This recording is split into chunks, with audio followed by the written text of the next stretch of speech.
Beats One with Julie Adenuga. Right now you are tapped into Beats One. My name's Julie Adenuga and I'm joined by the absolute lovely human that is Mary J. Blige at a nice hotel in central London. How are you? I'm good, how are you?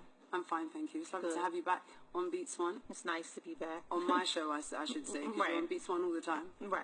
Currently in the UK at the minute, touring, having a lot of fun, doing loads of dates in the US and in Canada.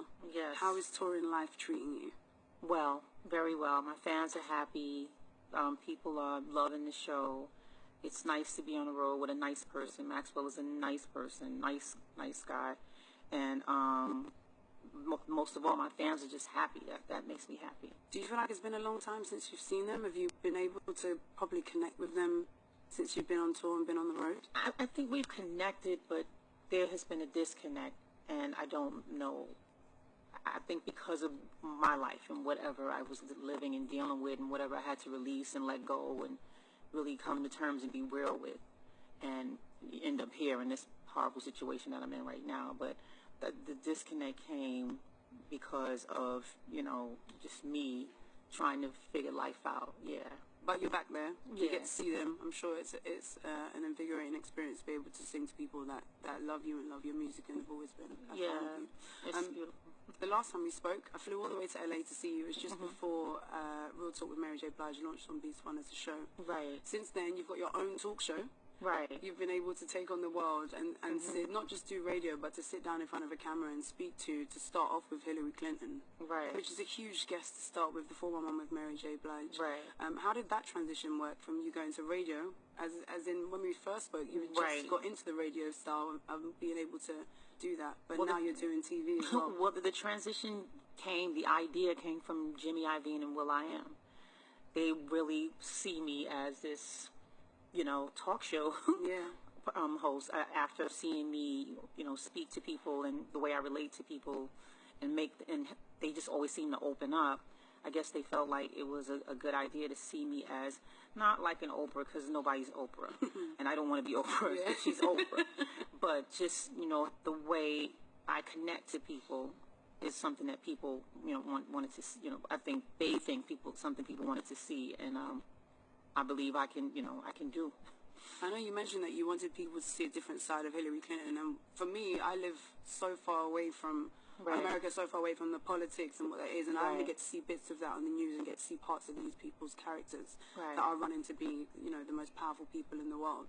And within an interview, I'm sure there's times that, there's bits that we don't get to see as an audience. What were the favourite bits for you, whether they were on camera or off with Hillary? What were some of your favourite parts? Well, my first meeting with Hillary wasn't at the interview. It was at the DNC's where I met her, is where I actually started to really love her, because she seemed genuine, very down to earth, and very concerned about me. Like, she said, "How are you?" I believed her.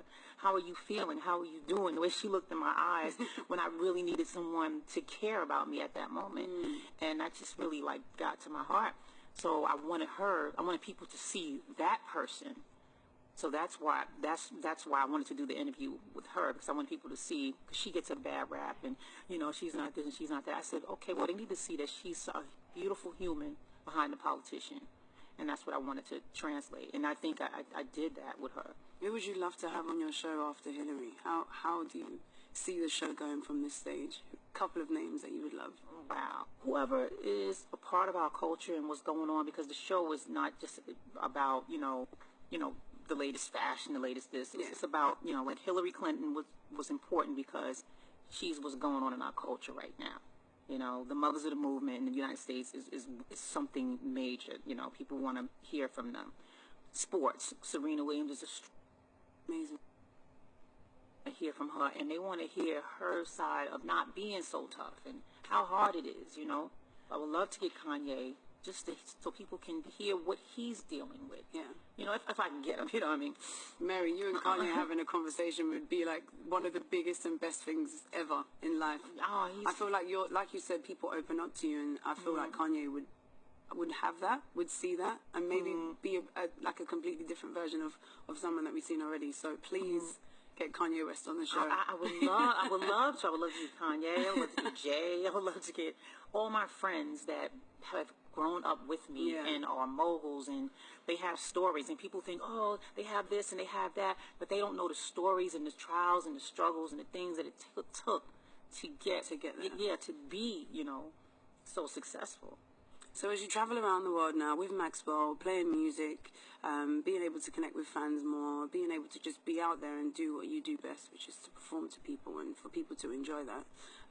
With a new single on the way, with a new album on the way, what is that musical journey like for you? How do you feel going into this journey of being able to release new music to the people, to your fans? I feel really good because I feel like something has lifted off of my emotions and they can speak freely again from like deep down and say things that someone else can't say, that I can say, that that's my truth. And I just feel good about that part of the journey, and just to be able to perform and to feel like I have wings as I'm performing. I feel like I have wings. I mean, this is hard. This divorce is hard. It's a bunch of stuff that's hard, but the beautiful part about it is that I feel like I have disconnected from a weight. Okay. And I'm like, there's a part of me that feels like uplifted. So with the single being out and with an album on the way, do you have in your mind a method in which you want to take to do this? Because you've released albums before, you've released singles before, you've shot music videos, this is who you are and this is what people love about you. Is there anything about this so that you say, okay, cool, I'm going to take this journey and I want to do it in this direction now. I want to, put music out this way. I want the album to feel like this when people get it. This is how I want to deliver it to the fans. Exactly. I just want to make sure the album is right. But I just want the fans to be happy, and I want to take this opportunity to make them happy, like when they received the My Life album, like when they received the 411 album, like when they received the Share My World album.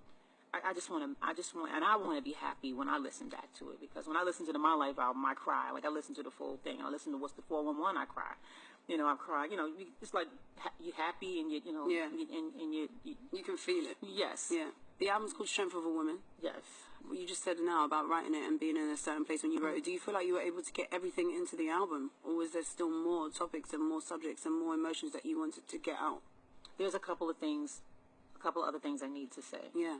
But for the most part, the Strength of a Woman part, I got probably most of that out. Yeah. Because I was writing from, I had to be strong. Yes. To even write from the perspective of a woman trying to save her marriage. Yeah. How do you pick the people to collaborate with on an album that's so personal to you? Because I know Kanye West is on there. Yeah. What about these people do you say, I feel like you're someone that is going to understand what I'm doing and what I'm writing and what I'm trying to get across in an album that is so personal? Well, I mean, Kanye, I love him because he's always been honest. And it has always been a dream of mine to work with him because of how he affected me. I remember the first Kanye concert I've ever been to. I walked out of there feeling like I was at a revival.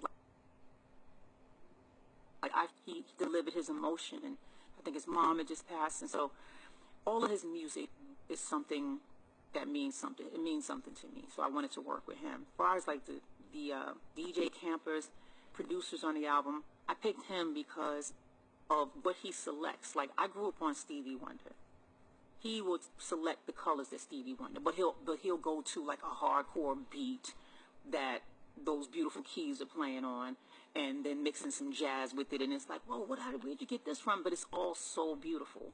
So I like the beauty, but I love the hip hop and the soul, and I am the queen of hip hop. So let's just say that I own it. And so, I wanted it to be that. What piece of information could you give to, or do you want to give to people that are yet to hear the album, but that are going to receive it the way that you want them to receive it, the fans of Mary J. Blige? What information would you love to give them just before it comes out? I don't have to give them anything. They're looking at it. Yeah. They're looking at all the information they need.